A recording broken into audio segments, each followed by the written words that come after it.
It's time for probably the most crucial step of our chili growing adventure, and that is getting our seeds planted.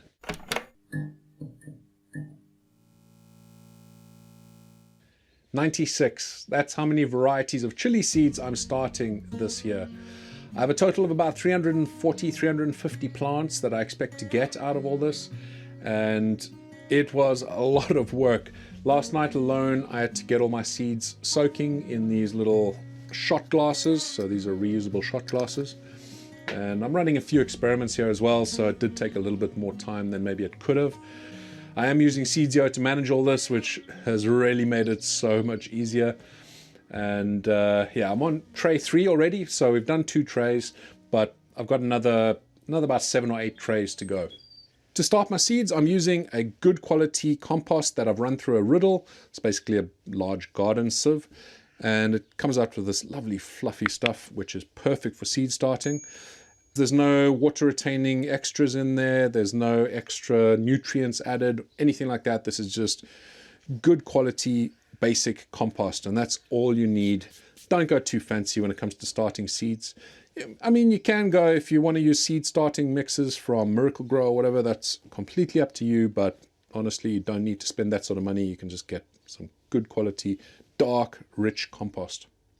The seed trays, you'll notice, are a little different than what I've used in the past. Firstly, they're quite a lot deeper, but also, which you might not be able to make out on camera, but they are seriously thick and strong. So I had a patron reach out to me on Discord and let me know about these seed trays, and there's basically a manufacturer in the UK that makes these, and they're just so strong and substantial compared to your normal seed trays. Now they do other ones as well, so they're not all deep like this. The reason I want it deep is because it's just going to help the roots to extend down, so when I do pot up, they'll be able to spread out nicely. Have a look at containerwise.co.uk if you are in the UK. If you're in Europe, I believe they have a reseller. I think the website is called thefarmdream.com, and you can get yourself some of these. They aren't actually that expensive, so you know, I think it is worth it, especially just from an environmental perspective. This is something that's going to last a very long time, and it's just a lot easier to work with. Being able to pick that up without worrying about it being flimsy like my other trays. You pick that up when it's full of soil, and yeah, that's going to be problematic. But this here is so rigid and firm, it just does a great job. I have a lot of seeds to plant, and I do not want to be stuck inside the potting shed at 10 p.m. again. So I'm going to get cracking here, and I'll be back with you in a couple of hours.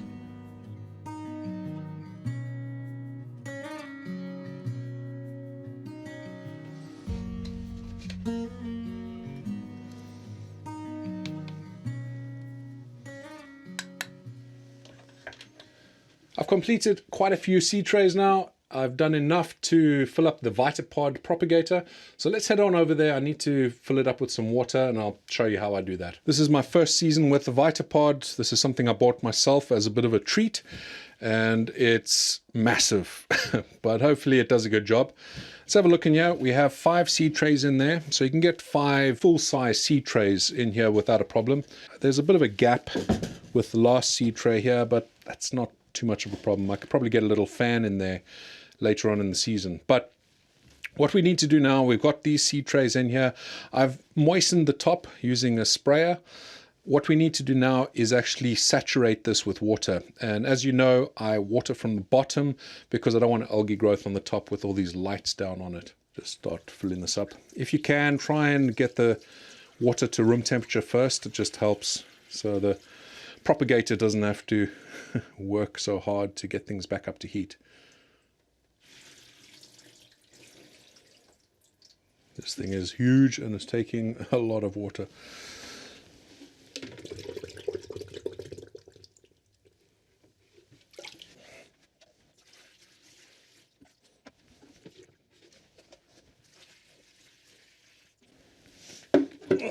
I could have just used this bucket to pour the whole lot in.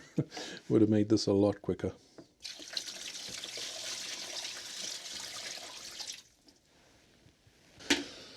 Well, that's 10 liters of water.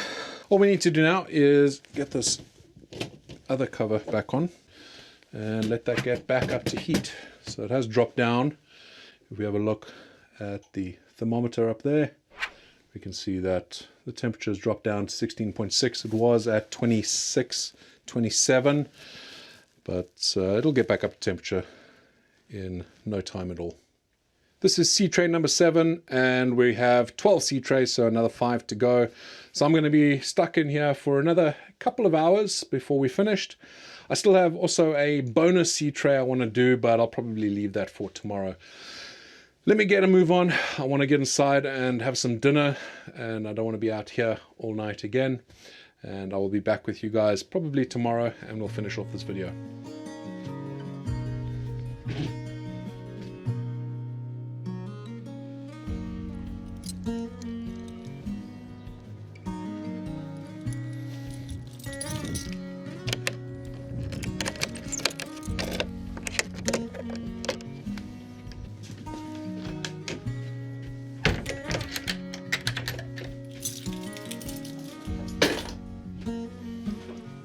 Things are looking good. We have a decent amount of condensation in here, which means it is heating up.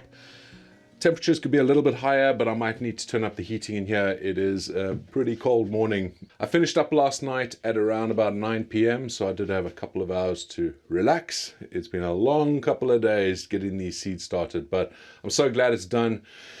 Now we just got to wait for the really fun part where we start seeing our seeds start to germinate. And yeah, that's probably the most exciting part of the season. That's it for this video. I hope that your germination rates are going to be through the roof and that you're going to have a fantastic chili growing season. Until the next video, thank you so much for watching, and stay spicy.